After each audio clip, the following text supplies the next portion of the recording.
The story that you're about to hear is without a doubt one of the most mental stories of nuclear revenge I have ever read. It involves two cousins, a closet, and a donkey, and that's all I'm gonna say. He forced me out of the closet. Let me spill your own terrible awful into the world.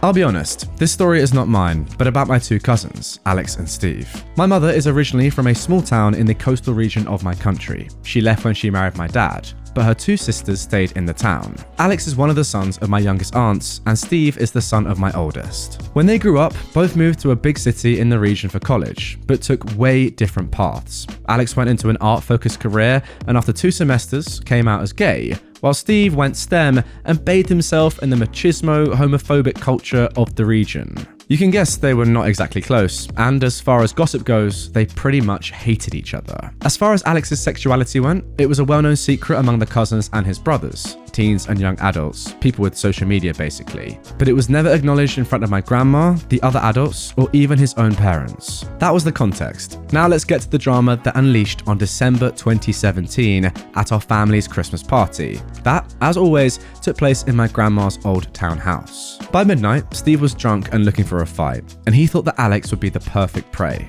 While not the exact words, you could say this was the statement he shouted in the middle of the dance floor. Hey, Alex, where's your girlfriend? I don't see her around. Oh, yeah, you don't have one. Why is that? Hey, auntie, you know why your son didn't bring a girlfriend? Haven't you heard? Oh, that's because he is a sissy F-slur. He screws guys, or actually, he lets guys screw him like the little female dog he is. Alex was speechless, and so was the rest of the family, including my grandma. The musicians even stopped the music playing. But before someone could even say something back to Alex, he threw the bomb. Trigger warning. Yeah, well, at least I screw with humans. But let's not forget that your first girlfriend was the neighbor's donkey. You even tried to force me to F her once, didn't you? And hell broke loose. You see, in this particular area of my country, there is the extended myth that some men, especially teenagers, commit bestiality with donkeys. And in rural areas, this is not entirely untrue. But it's obviously never spoken that openly or casually, especially when there are outsiders present. Outsiders like Steve's girlfriend from college, who he had invited. The poor girl literally threw up in the middle of the party while she started soothing herself and crying like there was no tomorrow. To make an already long story a little shorter, my parents, thankfully my dad doesn't drink and could drive, offered to take her back to the city. We left the party in the middle of shouting, punches, someone fainting at some point, and whatnot. But I wouldn't have posted this here if this is how it ended. Steve's now ex-girlfriend told what had happened to her city friends, her parents, and basically anyone who would like to hear it. Steve was already known as a donkey effer all around the campus before he'd even come back from vacation, and his social life crumbled to dust. There was also a lot of cyberbullying involved, and he ended up quitting university. He went back to the old town and is currently the owner of a bar. He also married a local woman, if anyone wonders what happened to his love life. On the other hand, Alex ended school and he stayed in the city as a designer. His homosexuality was basically overlooked by everyone, for obvious reasons, and he is in fact my very Catholic grandma's favourite grandson. The funniest part of it all? With time, this has been basically thrown under the rug in my family. We still hold Christmas parties at the old townhouse. Alex and Steve keep their distances, but can actually speak to each other without murder intent, and we all agree to forget what happened in December 2017. Now guys, clearly I have no way of knowing whether or not these rumors are actually true or not, but the most telling thing about this, I can't believe this story exists by the way, I just gotta say this, is that Steve never explicitly denounced these rumors. Like, he could have just said instantly, "What are you talking about? You're clearly lying." But no, he just took it. He didn't even have an explanation. That is very telling. Like, look at this comment right here. I'll bring it up on screen. So wait, did your cousin actually screw a donkey, or was everyone just willing to accept that it was something he would do? OP replies, I think he was quite shocked and drunk in the moment and forgot he could, lie. Instead, he started saying things like, I can explain to his girlfriend. So yeah, he basically admitted to doing it. Well, there you go. That is, I guess, the proof.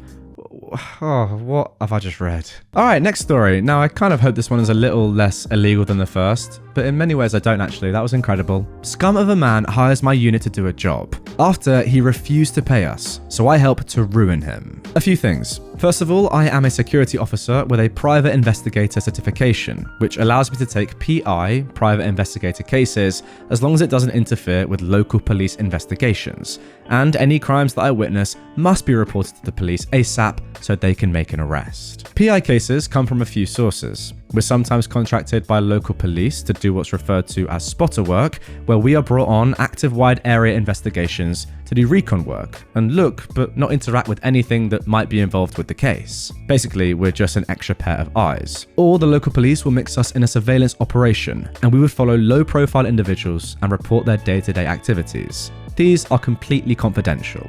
Then there are client contracts. This is where corporate clients contract our company's personal investigations unit to investigate their employees' day-to-day activities while on the job, to see if there is some hint that an employee is committing a crime, and to report if there is a reasonable proof that an employee is breaking the law on company time. The job is to gather evidence to prove guilt or innocence. These aren't confidential, but we usually sign an NDA. And finally, there are personal contracts. When a person wants to hire a personal investigator to do a job, it's usually something along the lines of a husband or a wife suspects the spouse is cheating on them and wants some kind of proof.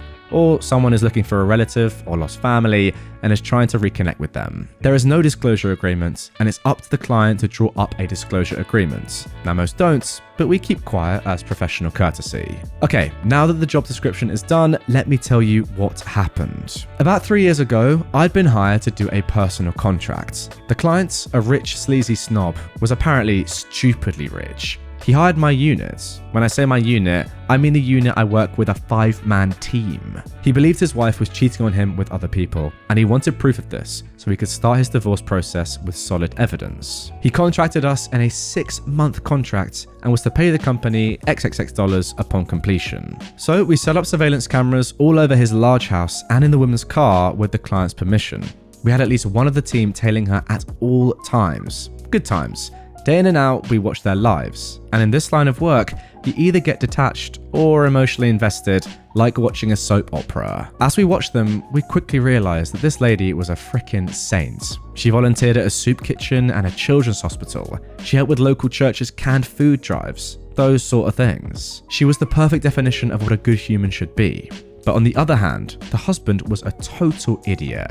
He was the one we caught many times bringing women to his house, sometimes 2 or 3 girls in a day, and that was only what was recorded in the house. So we arrive at the 4-month mark, which is basically where we show all the evidence so far and give the 3-quarter reports. We show him everything that we found and have a 6-hour debrief with video and audio support, showing that she hasn't done anything wrong other than a speeding ticket and a few double park situations. After we concluded the debrief, he looked stupefied. He says, "So you didn't catch her cheating? That was the point of me hiring you?" My boss, our captain, turns to him with a serious stare. Perhaps the most serious and badass looking face I have ever seen from that man. And said, "You hired us to investigate your wife. You're unhappy that your wife is an honest and faithful woman?" The snob is visibly annoyed. He stands up and is getting his jacket when my captain says, "Look, there are still 2 months on this contract. We're going to keep tailing her and we'll meet again after our contract is up and give you any updates." The snob turns to him and says, "Don't bother. This is over. I'm ending it. Come when she's not home and get your equipment out." So, a week later, we did exactly that. Now, fruit for thought. When contracts like his are made, a small portion is paid up front as a commission fee, and the rest is paid at the end of the contract's allotted time. In his case, 6 months. Now, pay works like this. The commission is divided up between each PI as a bonus to our salary, and the salary is what we get from the company to get us through to the completion of the contract. The remaining balance after being paid by the client is then divided into a cut for completion for the PIs and a cut for the office. Good money when done right. So fast forward to the next payday after the contract is officially over. My unit gets a call from our office to come in on the next payday as there is an emergency meeting regarding us and the last contract. We get there and we find out the snob pulled the funding and refused to pay us for the work. So we are getting paid, but just not with the completion bonus. We all left super angry. We went to lunch and brainstormed how to get even with this guy. Then we remembered all the house footage of his dirty deeds. At first we wanted to blackmail him, but that's low and we're better than that. I remembered the wife, so I reached out to her. I set a date to sit down and explain everything. I showed her the videos. She cried for a good half hour. I think, honestly, I broke her whole world. It was gut-wrenching. I then advised her to get a lawyer and proceeded to give her all the collected evidence and my business card. The aftermath. Fast forward about 6 months. I'm called into court as my company is suing the guy for fraud, breach of contract, and unpaid dues. My company wins the case easily, as his lawyer's argument was that we failed to deliver the result he wanted.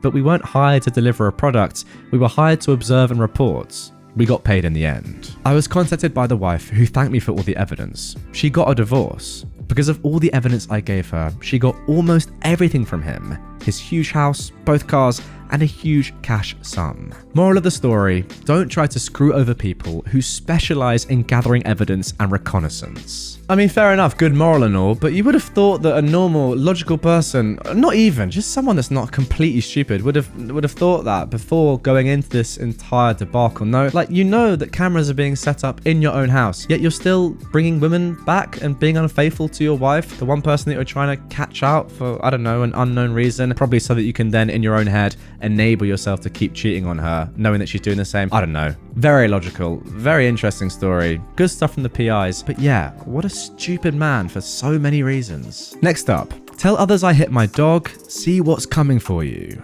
Me and my husband, I'm 28, he is 29, are in a chicken breeding club, which provides an allotment garden-like structure. We joined a year ago and got to know Klaus, an old man who actually lives in one of those said gardens. At first, he was very kind and helped out 1 or 2 times. But after a while, he got very greedy, telling us to help him in his garden, selling stuff for him on eBay, or just care for his chickens. Some people did say that we should keep our distance from him, but we didn't listen. He regularly invited us to drink a beer with him, acted like he knew all of town, is well known and has many connections, but the real thing was, yes, he was known, but for all the bad reasons. We talked to him a lot in the first few months, and we noticed he's highly addicted to alcohol and tries to make a dime out of everyone and everything. You know the saying, blood is thicker than water? Not for him. At first, he helped us out, for example, giving us some tools for free, or giving us money for working over at his place. Also, we kind of felt bad for him, living your last days in a garden shed, but after a while, he gave us next to nothing for our work. No money, broken tools, so garbage we had to dispose of, not even a thank you. He also started to talk to us in a very demanding tone, old male Karen-like. Instead of messing with him, we started to simply distance ourselves from him, not doing any more of his work. His last effort to win us back was to buy 20 weed plants and put them in his garden and show us he knew we smoked. But as soon as he demanded that we sell his future 5 kilos, we backed off again. As others noticed that we'd stopped hanging out with him as much, they started to tell us how Klaus truly is. He started to live there as soon as another club member, since dead, lost his home and lived on his farm over there. As for the rules of the club, that's not allowed. But if he was allowed to, then Klaus had to be too. Klaus lived there for 14 years, not because he was homeless or another stroke of bad luck in life, but because he wanted to live as inexpensively as possible. We learned he had loads of debt. No wonder, considering how much he drank. We found out that this is the case since he's been old enough to drink. He's tried to rip everyone off of their money since forever. His brother, his best friend, even his wife. Some say if she was still alive, he would sell his own mother. As the weeks went by, we learned more and more about him, that he'd done this with nearly everyone who joined the club, not just with us. We saw it too, as a new member, who's also mentally disabled, cut his hedge for him for 16 hours and got $20. And no thank you. Klaus started to dislike the way we stayed out of his way. So his response to that was to talk terribly about us, even threatening to tell others that we smoke, which is illegal over here. I mean, real, full-fledged lies. For example, we would owe him $200, we'd do parties till late at night at the farm, we would hit our dogs. At that last point, we snapped. So we bought a drone, got videos of his weed plants, and got the police involved. Get them before they get you. Klaus peacefully sat in the club's community house, drinking beer, at 9 o'clock in the morning, as 10 police officers walked in directly into his garden. Little Klaus turned his head around like an owl and immediately stood up and walked outside. He asked one cop, "Hey, can I help you?" And they asked for his name. "Oh, Mr. Klaus, we were actually looking for you." Behind the officer talking to him, the other cops raided his farm, not only finding the plants, but discovering themselves that he does live there. They see a living room with an obviously used bed, food leftovers, a TV, etc. They asked him where he has his address. He told them the address of his long deceased brother. They sent a car to that address, but found no clue he could be living there. By the way, he also got money from the state, social benefits, also meant to cover his rents. Now the rent on this farm is $30 per year, so huge no-no. Money fraud is one of the worst things you could do over here. The cops stayed at his farm for the next 4 hours collecting evidence. The whole farm surroundings were patrolled by some cops, so word spread like a wildfire. Every single farm owner got over there to see what was happening, cheering that this douche finally got what was coming for him after ripping off so many people. It was amazing. This dude had 14 years to make this farm his little hidey hole, making money out of it. He split the whole community, giving us a bad name overall, and not even bred chickens. He just had them to sell the eggs. Oh my god. To his luck, he was clever enough to tell the cops it was only CBD. This is still illegal, but not as bad. So they had to send it in to test it, buying him some time. The club held a meeting. That was a trash show. As soon as this topic started, he said that we planted the weed there. He only gave us the little plots. Most laughed, some said nothing. We voted for his eviction. Had to, as are the rules.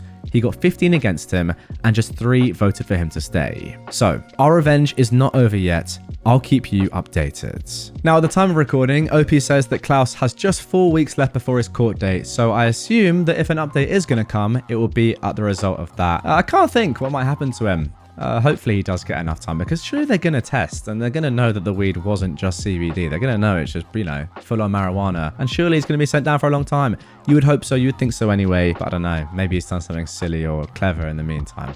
Who really knows? Just thinking about it, it does actually come across as quite sad. Like Klaus, at the end of his life, spent 14 years living in a shed. No one wants that. You could just feel bad for him if you heard about that without any other context. But the fact that he's doing all this other stuff, ripping people off, just being horrible in general, and then also just being a criminal, yeah, he deserves whatever's coming for him.